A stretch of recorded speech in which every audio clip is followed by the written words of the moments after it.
오늘 우리에게 주신 하나님의 말씀은 누가복음 17장 11절에서 19절의 말씀, 신약성경 124면입니다.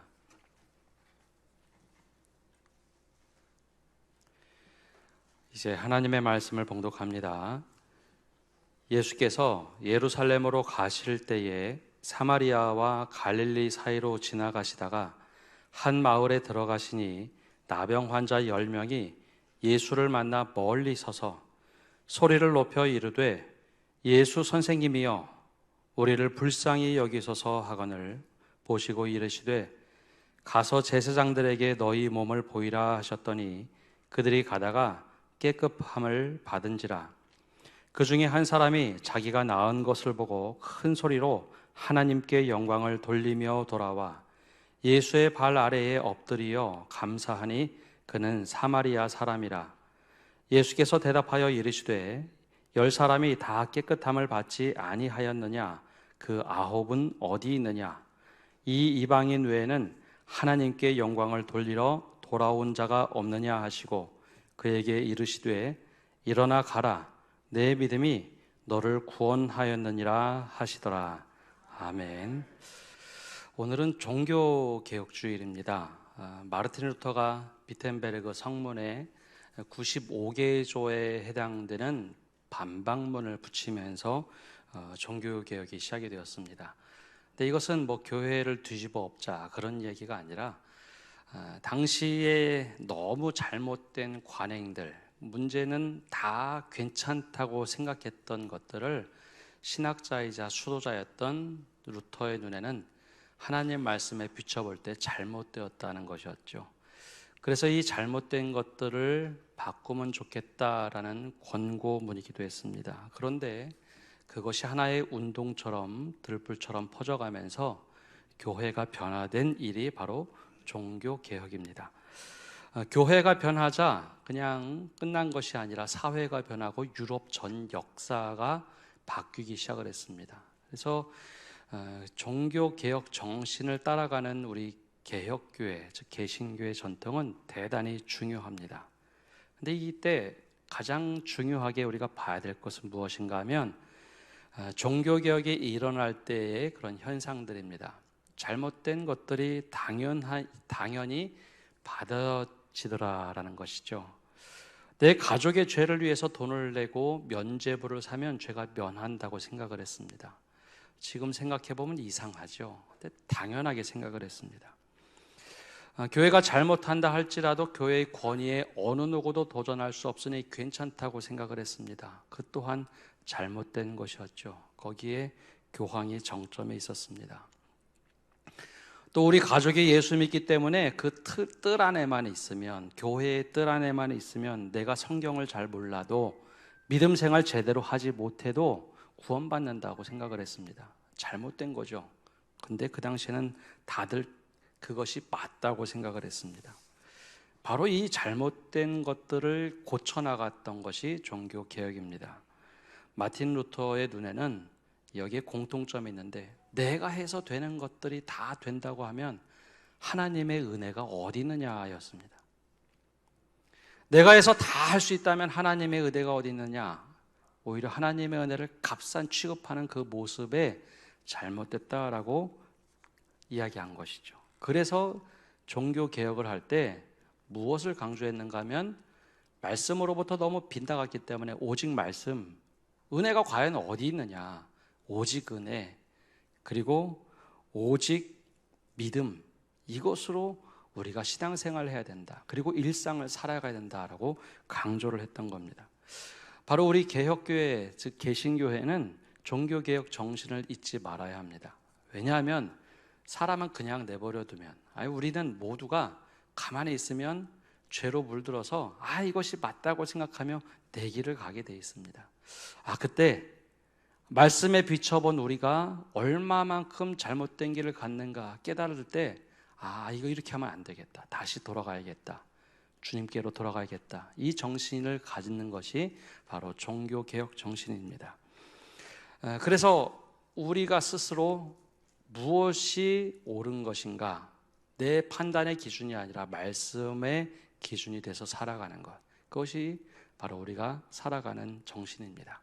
그래서 이 믿음을 가지고 바르게 살아가시는 성도 여러분 되시기를 바랍니다. 오늘은 이 주제와 함께 당연히 여겨지는 것과 감사 사이에서 우리가 어떤 모습을 가지고 있는지 이 주제로 함께 말씀을 보려고 합니다. 오늘 말씀을 잠시 다시 한번 요약하면 예수님께서 예루살렘으로 내려가실 때였습니다. 갈릴리에서 출발해서 예루살렘 올라가시는데 통과했던 지역이 사마리아 지역과 갈릴리 사이에 있는 한 마을이라고 했습니다. 그럼 그 마을은 어떤 사람들이 살까요? 사마리아 사람도 몇 명이 있을 테고 갈릴리 사람들도 있을 겁니다. 근데 문제는 사마리아 사람들에 대해서 유대인들이 그렇게 경멸을 하고 싫어했습니다. 저 믿음도 없는 놈들, 저 타락한 사람들, 저 혼혈족이라서 저들은 잘못됐어. 얼굴도 되기 싫어했던 사마리아 사람들. 그런데 그 지역을 통과하는데 동네 어귀 밖에서 10명의 나병 환자들이 소리를 지릅니다. 예수여, 우리를 불쌍히 여기소서. 고쳐달라는 것도 아니고 불쌍히 여겨달라는 그 소리. 근데 주님 눈에는 그게 참 안타까워 보였는지 그들에게 뭐라고 응답하시는가 하면, 그러면 제사장들에게 가서 몸을 보여라. 그 말 한마디 하셨습니다. 근데 그 이야기를 듣고 10명의 나병 환자, 이 한센병 환자들이 가던 도중에 자기가 치료함을 받았습니다. 도중에 몸이 깨끗해진 것을 느꼈죠.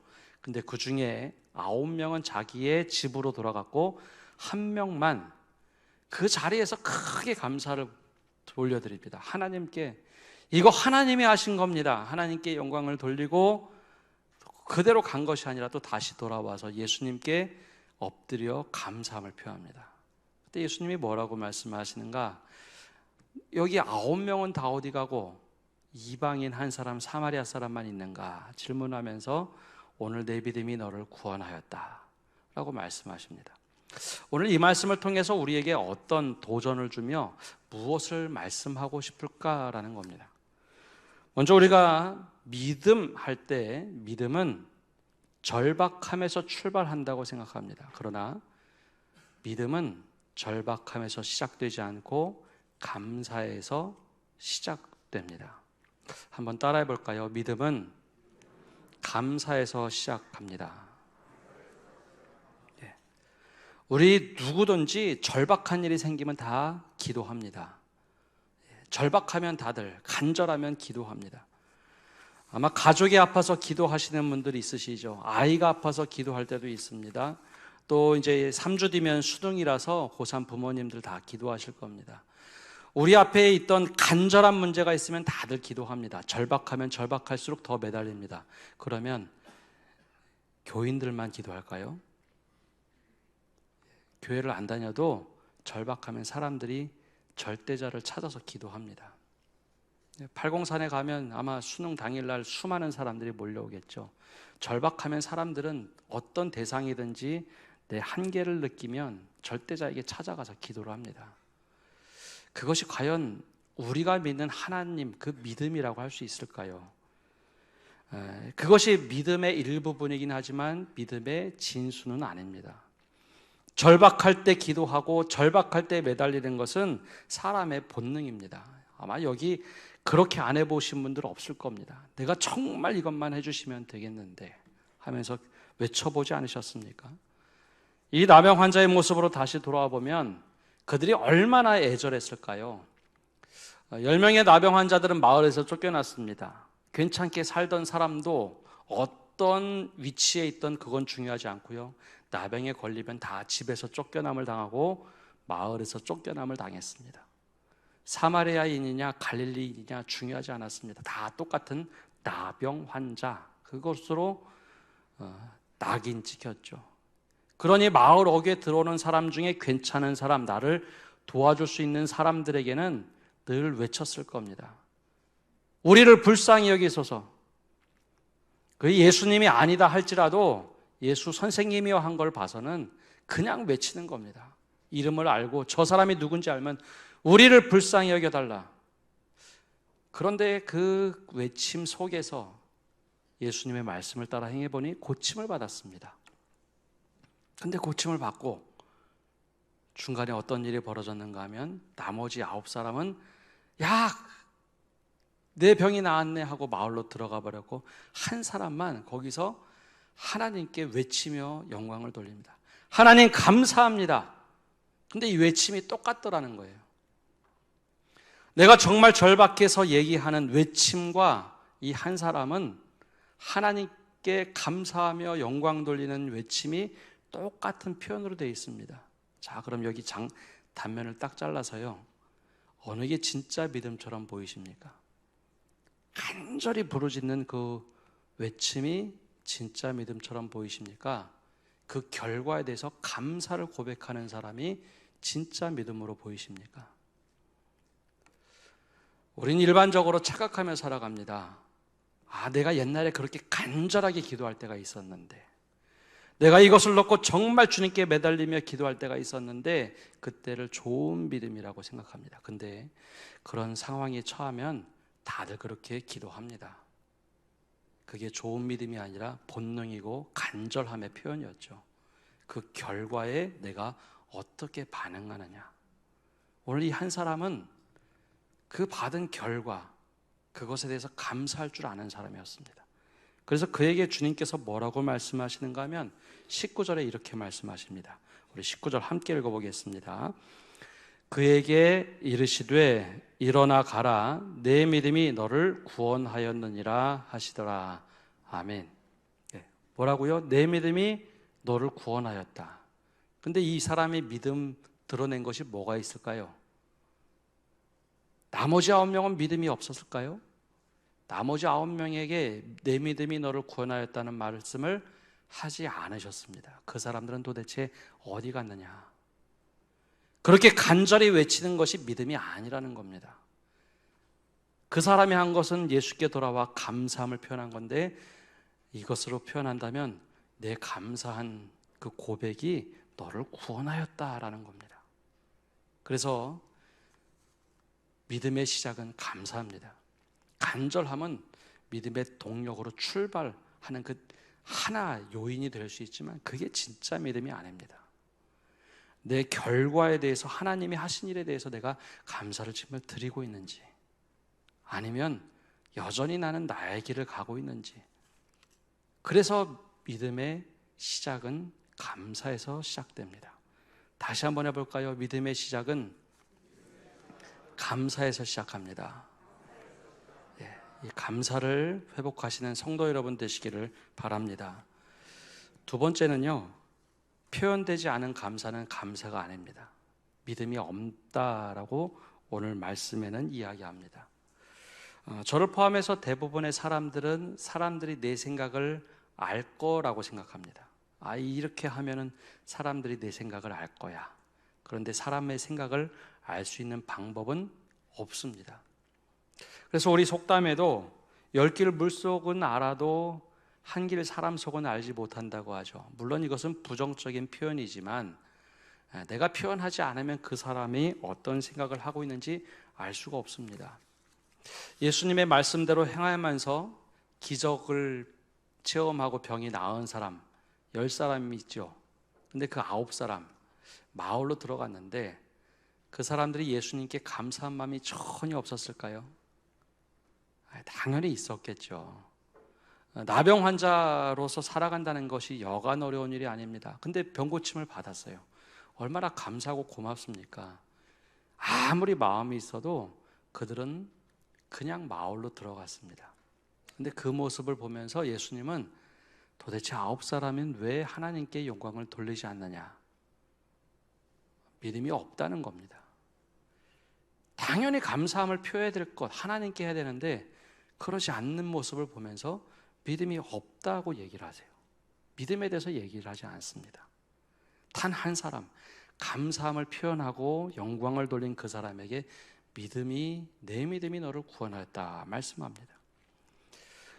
간혹 우리가 선물 줄 때가 있고 선물 받을 때가 있습니다.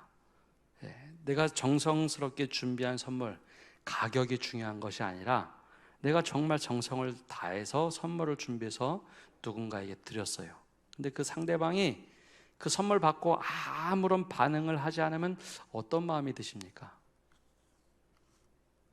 크고 작은 것이 중요하지 않아요. 내가 정말 정성스럽게 선물을 줬는데 그 사람이 전혀 표현하지 않으면 이런 생각이 들 겁니다. 이 선물이 미흡한가?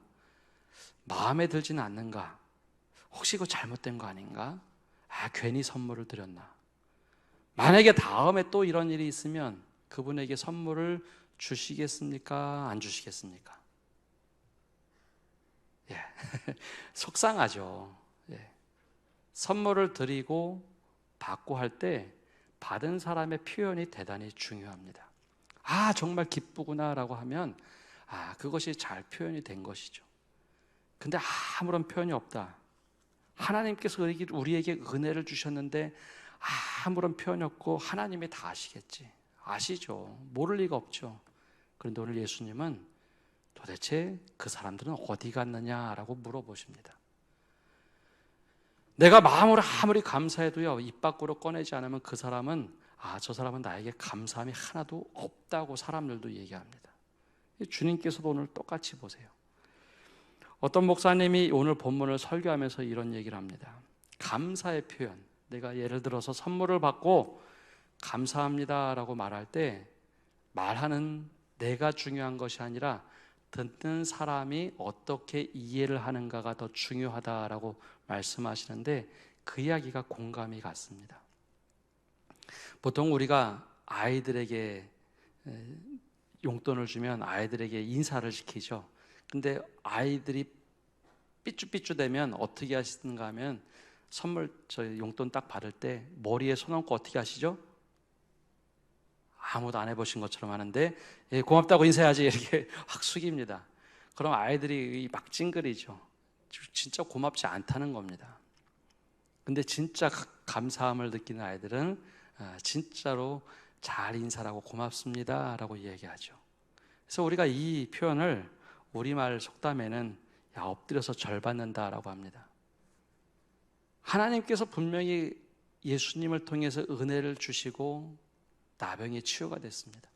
근데 그 중에 진짜 감사한 사람은 한 사람밖에 없다는 겁니다. 이게 우리에게 들려주시는 음성이라면 우리가 정말 주님의 은혜를 받고 감사함을 표현하는 것은 10명 중에 한 사람밖에 안 된다는 겁니다. 그래서 하나님께서 때로는 서운해 하실 수도 있다는 것이죠.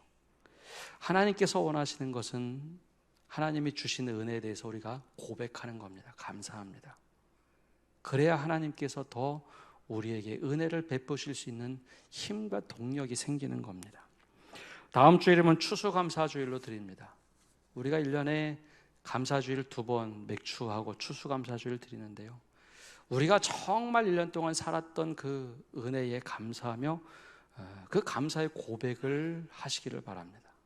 그것이 내가 하나님께서 주신 은혜에 대한 감사의 고백의 모습입니다. 표현하지 않으면 절대 드러나지 않습니다. 내 마음은 굴뚝 같은데 아무것도 하지 않는다. 그것은 감사가 없는 겁니다. 마지막으로 감사를 표현하는 사람의 믿음은 성장한다는 겁니다. 치유함을 받은 사람이 10사람이 있어요. 그런데 이 치유함을 받은 사람이 비슷한 일이 또 생긴다면 어떤 일이 벌어질까요? 여기부터는 가정입니다. 성경에 그런 말씀 없어요. 나병이 아니라 인생에 정말 절박한 일이 생겨서 어려운 일이 생겼습니다. 그러면 이 10사람은 어떻게 반응할까요? 우리말에는 그런 표현이 없지만 영어에서는 감사하다는 표현을 thanks로도 쓰지만 give thanks라고 씁니다. 감사함을 드린다라고 표현하죠. 내가 은혜를 받고 감사함을 드려본 사람은요, 그 감사의 이유와 목적과 내용을 다 기억합니다. 근데 은혜를 받고 선물을 받고 당연하게 생각하는 사람은 그 선물이 얼마나 중요한지 기억을 못합니다. 그렇죠? 선물 받은 사람이 기억할까요? 선물 준 사람이 기억할까요? 선물 받은 사람은 생각보다 잘 기억 못합니다. 선물 준 사람들은 대부분 기억을 합니다. 왜냐하면 내가 드려봤기 때문에요. 감사의 고백을 드린 사람은 다음에 이런 상황이 생겼을 때 어떤 모습으로 반응할까요? 9사람은 아마 그렇게 할 겁니다. 지난번에도 누군가 마을에 들어오면 부르짖고 외쳤던 것처럼 내 절박한 상황이 생기면 그냥 누구에게 찾아가서 나를 도와달라고 얘기할 겁니다. 그게 예수든 아니든 상관이 없어요. 내가 그냥 외치고 했던 방법대로 그대로 하겠지요. 그러나 하나님께 감사를 고백하고 예수님을 찾아와서 고백한 사람은 알 겁니다. 내가 이렇게 감사를 고백했더니 주님은 나에게 말씀해 주셨지. 내 믿음이 너를 구원하였구나. 내 믿음이 너를 구원하였구나. 내가 육신만 치료되는 줄 알았는데 이렇게 은혜를 주시니 내가 어려울 때 누구를 찾아가야 될까요? 주님을 찾아갈 겁니다. 내가 그 고백을 해보았기 때문이죠. 우리 성도님들이 감사헌금을 낼 때 거기에 내용을 적어서 냅니다. 우리 교회도 우리 목사님들이 그걸 정리해서 저에게 가져옵니다. 어떤 기도의 제목이 있는지. 예전 교회에서도 그 감사 기도 제목이 있으면 교구 목사님들께 그 명단만 오는 것이 아니라 기도 제목을 사무실에서 적어서 가져왔습니다. 제가 굉장히 인상 깊었던 기도 제목이 있었습니다. 감사 기도의 제목인데요, 이런 내용이었습니다. 주님, 제가 오랫동안 기도했는데 주님께서는 지금 때가 아니라고 응답해 주셨네요. 그럼에도 불구하고 감사드립니다. 주님의 때가 아니라고 하시니 제가 더 기도하고 간구하며 더 준비하겠습니다. 주님께서 다음 기회에 더 큰 은혜 주시겠죠 하면서 감사의 기도 제목과 함께 감사 예물을 드렸습니다. 제가 그 기도 제목 보면서 그분이 지금 어떤 상황과 환경인지 다 알았기 때문에 깜짝 놀랐습니다.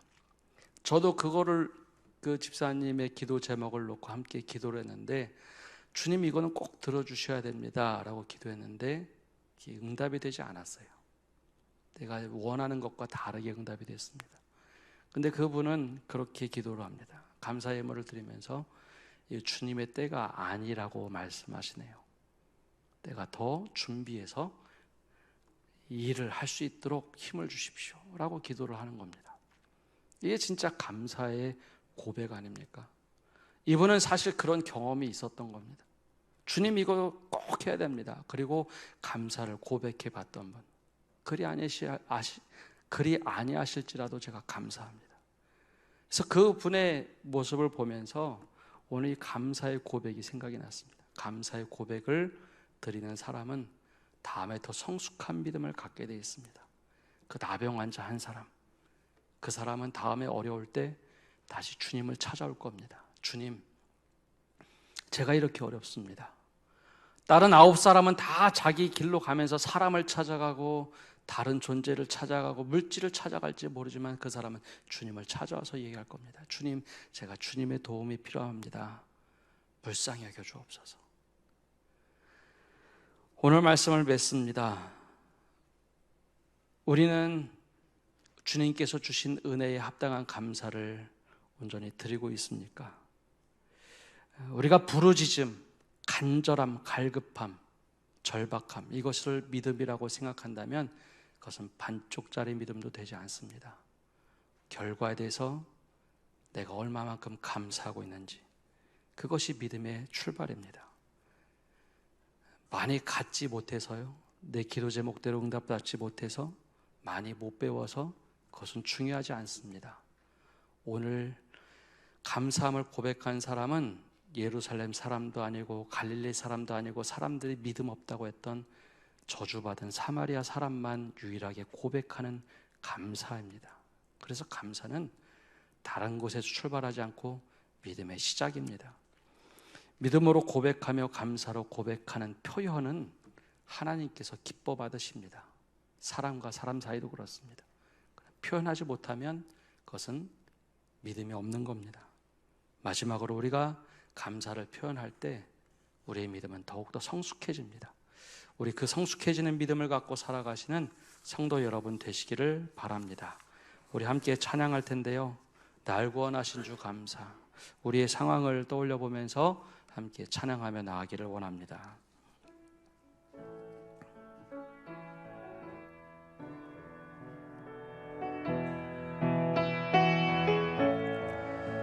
날 구원하신 주 감사, 모든 것 주심 감사.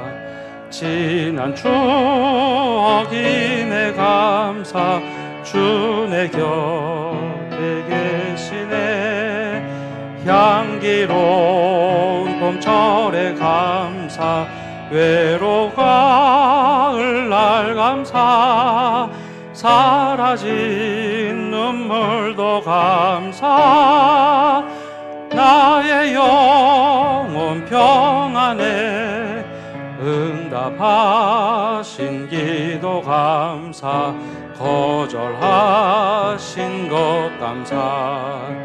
행답점 높으신 감사. 모든 것 채우시네. 아픔과 기쁨도 감사. 절망 중이로 감사. 증량 못할 은혜 감사. 크신 사랑 감사해. 길가에 장미꽃 감사. 장미가시도 감사. 따스한 가정 희망 주신 것 감사. 기쁨과 슬픔도 감사. 하늘 평안을 감사. 내일의 희망을 감사. 영원토록 감사해. 우리 시간 함께 기도하며 나아가기를 원합니다. 우리에게 주님께서 은혜 주셨는데 그 은혜에 대하여 얼마만큼 감사하며 살아갑니까? 간절함이 우리 믿음이라고 생각한다면 그것은 우리가 고백과 부르짖음의 영역이지 믿음의 영역이 아닙니다. 주님께서 주신 결과야 주님 내가 감사하며 살아가기를 원합니다. 우리 감사를 회복하게 해달라고 기도합시다. 더 나아가서 내 마음속으로는 굴뚝 같지만 표현되지 않은 것 나는 믿음이라고 생각하는데 주님께서는 그걸 믿음으로 바라보지 않습니다. 우리가 표현할 수 있는 믿음을 갖게 해달라고. 또 마지막으로 우리가 감사를 통하여 하나님 우리 믿음이 더 성장하고 감사 드립을 통하여 주님과 더 깊은 교제를 나누게 해달라고 우리 세 가지 기도 제목을 가지고 합심해서 기도하며 나가겠습니다. 하나님 아버지, 우리가 정말 주님께 받은 은혜에 대하여 감사할 수 있는 사람이 되게 하여 주옵소서. 절박하게 기도할 때는 기도하는데 결과에 대해서는 하나님 우리가 외면하고 돌아서는 저희 모습은 아닌지 돌아보게 하여 주옵소서. 내가 믿음인 줄 알았는데 절박함과 간절함을 가지고 기도할 때는 믿음인 줄 알았는데 오늘 말씀을 보니 주님 그것이 믿음이 아니라는 것을 깨닫습니다. 정말 주님께 합당한 영광을 돌리고 있는지 그 믿음을 따라 살아갈 수 있도록 힘을 주시옵소서. 표현할 수 있게 하시고 또 그 표현을 통하여 오늘보다도 내일 그리고 다음에 그 상황에서 주님께 매달릴 수 있는 저희 믿음 갖도록 축복하여 주시옵소서. 주님 우리의 믿음을 불쌍히 여기시고 하나님 우리를 선한 길로 인도하여 주시옵소서. 사랑의 주님, 오늘도 주님 앞에 나와 예배합니다. 우리가 간절히 부르짖을 때 믿음인 줄 알았는데 막상 이 10명의 나병 환자들을 보니 주님께 고백하고 감사를 드리는 그 사람에게 믿음이 너를 구원하였구나 그 음성 들려주시는 것 깨닫고 깜짝 놀랐습니다. 주님 이 말씀 붙잡고 다시 감사를 회복하게 하시고 주님 감사가 표현될 때 주님을 기쁘게 하신다는 것 우리 늘 깨닫게 하여 주시옵소서. 오늘의 감사가 내일로 인도하여 더욱더 성숙한 믿음, 성장하는 믿음 갖도록 축복하여 주옵소서. 오늘도 주님께서 함께 하심을 구하며 예수님의 이름으로 기도합니다. 아멘.